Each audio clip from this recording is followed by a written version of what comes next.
So what made you keep coming back to her? She's not your preference. She lived down the street. I would always feed him. Hey people, welcome back to my channel. Today we are discussing about a sensitive topic when someone isn't your preference.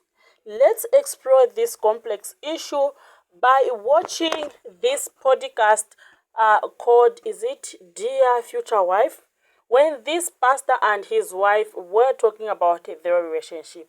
Kindly watch the following videos as well as the reactions from different people, and I'll be back to leave my own comment. Please stick around. But Yeah. So you tell me, so what made you keep coming back to her?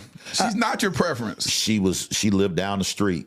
I would always feed him. So you saying convenience? Very much. I listen. live 30.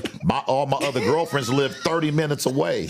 She lived about 3 minutes away. Baby, This sounds terrible. Regis is getting worse and worse But and worse. But I would always feed you. She would feed me. He always had a meal Oh already. man, listen. I said, women, you got to feed him. And she would give me money.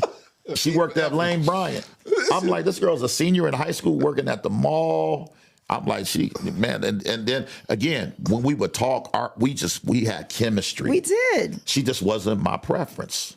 And see, I got a lot of friends that are single right now. Yep. They're divorced, single. They want exotic. Right. I'm like, some of y'all need to get you an auntie. That's right. That can make a That's biscuit. a whole different conversation. She should be able to so cook. my wife's like, baby, what is that supposed to mean? You saying I'm auntie? I said, baby, you an auntie. That's all right. It's okay. I said, you used to be exotic. I used to be. Well, you a grandma now. I'm 52. Even the other day I told her, I said, you auntie exotic. Yeah. That's right. I'll take it.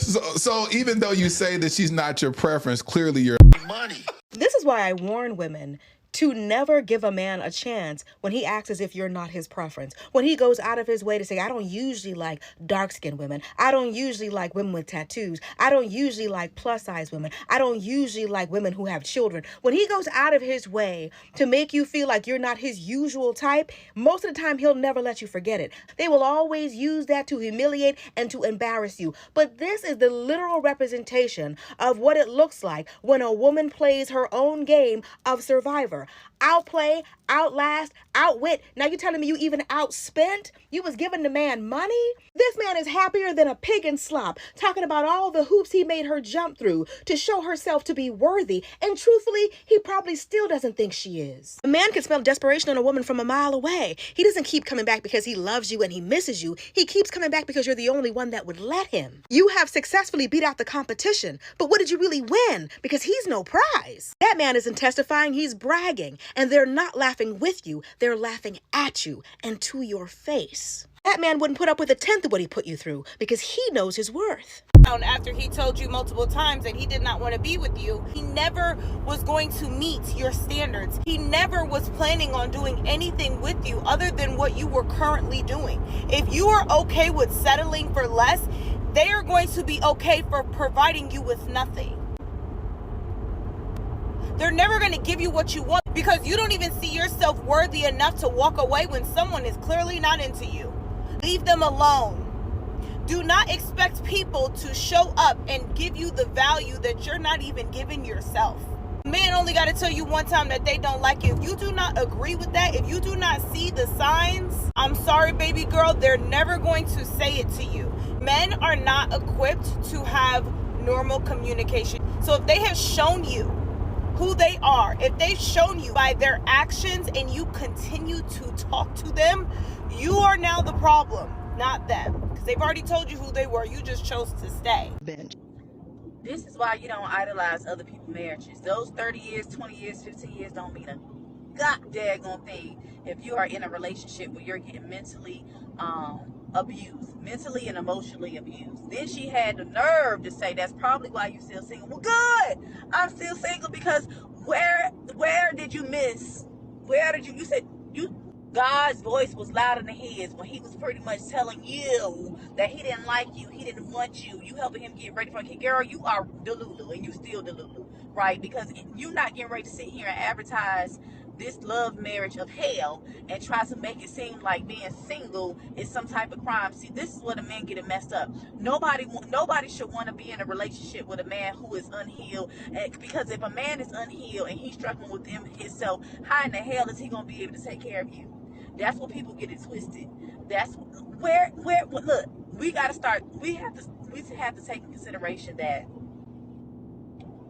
marriage is not your all in all.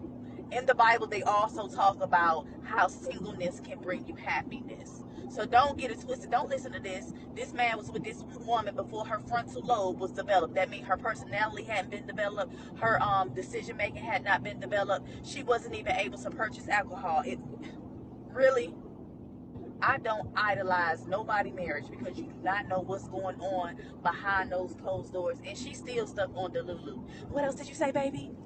And what else did you used to say, baby? And what? Girl, get out of here.